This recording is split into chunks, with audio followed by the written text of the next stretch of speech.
Hey everybody, Nick here, and today I got a review for you of this very interesting little knife right here. This is the Benchmade Knives Bailout. So, first off, I want to thank my buddy Eugene Kwan. He is another gear reviewer. He is over on the YouTube, and he was able to get me a nice deal on this guy. So, thank you very much for that, Eugene. Check his channel out, and yeah, there you go. He actually has a review coming or up soon about this exact knife here, because he checked it out before I did. So, thank you very much for that, Eugene. Next thing, size comparison. Here it is, as always, against your Spyderco Knives Delica. Here it is against the Ontario, or at number 2. Here it is against the Spyderco BM2. And so what we can see here is that this is actually a reasonably sized knife. The blade length is measuring up here someplace in the vicinity of maybe 3.4, 3.3 inches, somewhere in that overall approach here, as well as, yeah, so there's that. And then here it is against, in terms of size comparison, its closest competitor, which is the Benchmade Bug-Out. And so what we can see here is that the Bug-Out is actually smaller than the Bailout, both in terms of overall blade length, as well as just generally speaking. By the way, I've been sick as a dog, so if you're hearing my voice being a little bit off, that's what's going on here. But anyways, it is smaller in the handle. It is a little bit smaller in the blade. It doesn't have this big old pommel on the back of it there. In terms of thickness and lightness, they are very similar, but that's the big difference there. So there's that. And then actually, this knife could be really best considered to be a sequel to the Bug-Out. This is sort of the high-speed, low-drag brother of the Bug-Out, if you will, and certainly at least in marketing. And that is definitely a thing. And then finally, this is going to be a quick review because, well, yeah. So on the good side, let's go ahead and talk about that. To start with, this is a nice thin blade. You know, of course, blade stock thickness isn't everything, but a relatively thin blade will tend to have a relatively thinner grind, and it will work better for things like closed cell foam, etc., where you want to not be trying to wedge something apart. So I always do appreciate that. And it does have a very, very nice sharpening choil here. The steel on it is 3V. We'll come back to that later, but nevertheless, it has a nice sharpening choil, and you know, the Tonto profile can actually be very useful in a couple of domains. I mean, to start with, you have an extra edge here, so if you need to pop open a box or something, you can just kind of slide that edge in there, and that will make sure that you're not opening any or cutting into anything inside. That's a nice little detail. It's also good for scraping. You can get this extra edge out there, and, you know, that can be nice as well. So a nice thin Tonto blade, there's something to be said for it. It is also going to be a very carryable knife. This is super lightweight. I mean, we were looking at the blade length there around 3.3 inches, and our overall weight here is 2.08 ounces. That's really good. This is a very, very lightweight knife, and actually it's a very carryable one too, because in practice, aside from this little top bit here, which we'll come back to later, it hangs very low in the pocket, and it is very thin. It carries really well. Carrying this guy, you kind of forget you're carrying a knife, and that can be a very nice thing. And so I like that very much. And then finally, on the good side, it is an attractive knife. I actually find this knife to maybe be a little bit more pretty than the Bug-Out is. Maybe I'm just high-speed, low-drag, tactical, and whatnot. That's not something I'm a big... You know, I don't know. I should be, but I find this attractive. I like the Tonto blade. I like the gray, etc. And especially with this thing in the back there, I find it to be a pretty design. And I think for a certain target market, who I'm generally not a part of, but this is going to be a super attractive thing. So, to me at least, that's what's good. It is attractive, certainly to a certain target market, the tactical crew. It is a nice thin blade, and it is super carryable. On the bad side, this has the same flexible construction as the Bug-Out. Now, this is something that is probably not a really big deal, but what you can see here is I can do this very, very easily. I mean, I can twist this guy around. This is a light use knife. I mean, I think it's going to be fine for everyday carry, but it's not really a knife I would trust if I was going to be doing something stupid with my knife. Mind you, if you're doing something stupid with a knife, do it with a fixed blade. That makes things easier. And I don't think that it's actually really that much of a problem, but it's definitely not a knife that you're going to want to be doing for hard use, beatering, prying sort of thing, because if you're prying with this guy, your handles are going to be bending, and, oh, that didn't sound good. Well, maybe it popped back into place, whatever just popped loose. Anyways, this is not a knife you're going to be using for doing a whole bunch of prying and whatnot. Next thing, things seem roughly still in place. Okay, it works.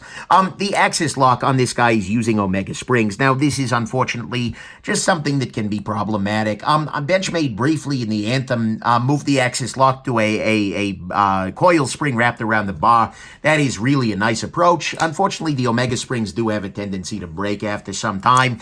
And so, you got to keep that in mind. It remains a weakness of that design. Next thing, this guy has this big old lanyard hole in pommel. Now, look, is that a problem? No, not necessarily. It's attractive. However, it is a little bit on the sharper side, and frankly, it's just ergonomically not great. At least for me, in deploying this guy, and frankly, just in my hand, this is constantly pressing into me. I'm not a big fan of that whatsoever. Also, speaking of hot spots, the inside of the plastic is a little bit on the sharp side. I don't know how they're making it, but whatever it is, I'd like to see them chamfer that down a little bit. Next thing, this is $145, which is more money than the bug out for some reason. I don't get it. Maybe it's the tactical tax. Maybe it's the coating. I don't freaking know. Whatever it is, this knife should not cost more than the bug out. I don't get that at all. I think that's just bad. Not very good at all. Next thing, unfortunately, this steel is not very impressive to me. Now, 3V, don't get me wrong, can be a very impressive steel chemically, but as we all understand, an important part of a steel is not just the chemistry, but the heat treatment. How the company actually hardens the steel up, and this steel feels very low in hardness. Now, there are lots of reports out there of hardness testing out there that are returning unimpressive numbers, including some purported emails from Benchmade to confirm it. But I didn't do them myself. I didn't send those emails myself. I'm not going to quote directly. But what I will say is that I am not impressed with edge retention on this knife. I spent some quality time with a cardboard box, breaking this guy down, just kind of repeated, cut, and this guy dulled up relatively quickly.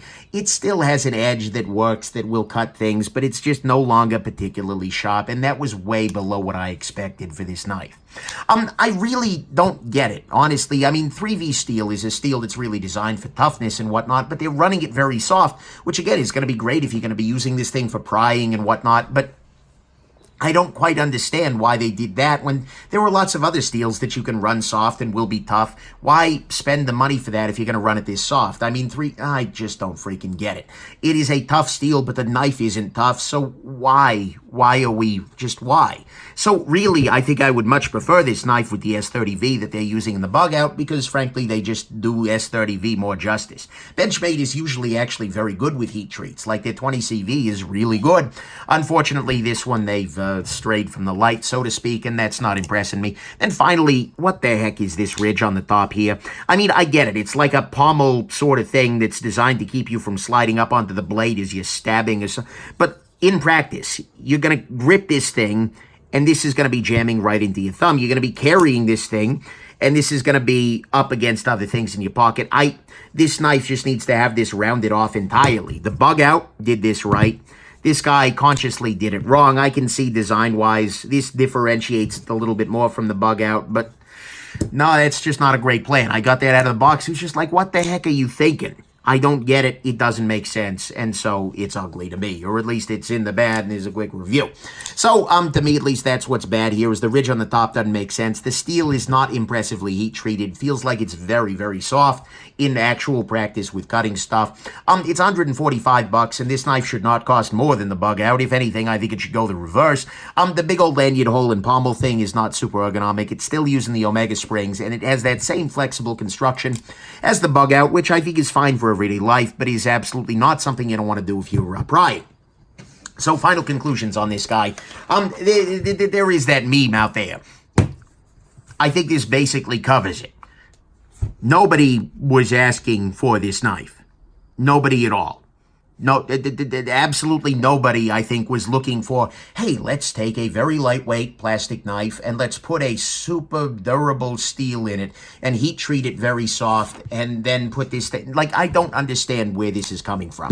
I mean, at some level, it makes sense. I mean, the bug out was a big hit for Benchmade, and it has a lot of those same, benefits. It's small, it's attractive, it's lightweight, it's carryable. There is a lot to love about the bug out design, but that's the bug out design. This knife, the Bailout, makes very little sense to me. You take a soft and tough blade, a blade that is really designed to be, it's heat treated for prying, it's heat treated for abuse, and then you couple it with thin, flexible plastic scales. and put an aggressive shape and design on it. What they have created here is a light use, hard use knife. I don't get it. I really just deeply don't. This is heat treated for prying, and this is not a knife that pries. I don't get it. Honestly, I just don't get this knife. I don't know why this is a thing. Why would they bother making this knife? It doesn't make sense to me. If you're going to use soft 3V and make a pry bar, make it a fixed blade. Or do something super beefy in construction. Or if you're going to make a lighter use knife like this, treat the steel to a higher hardness. Use some more impressive steel in this with great edge retention for everyday life.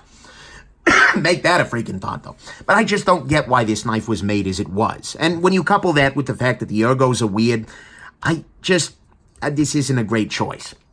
Look, I am sure that they are still going to sell a bunch of them on Looks, on America, and on high-speed, low-drag marketing. And I think for somebody who really, really loves to sharpen and to lightly pry, sure, this might make some sense. But personally, I would recommend that you just bail on this one. So anyways, there you go. Hope this has been interesting to you. Have yourselves just an absolutely wonderful rest of your day. Bye now.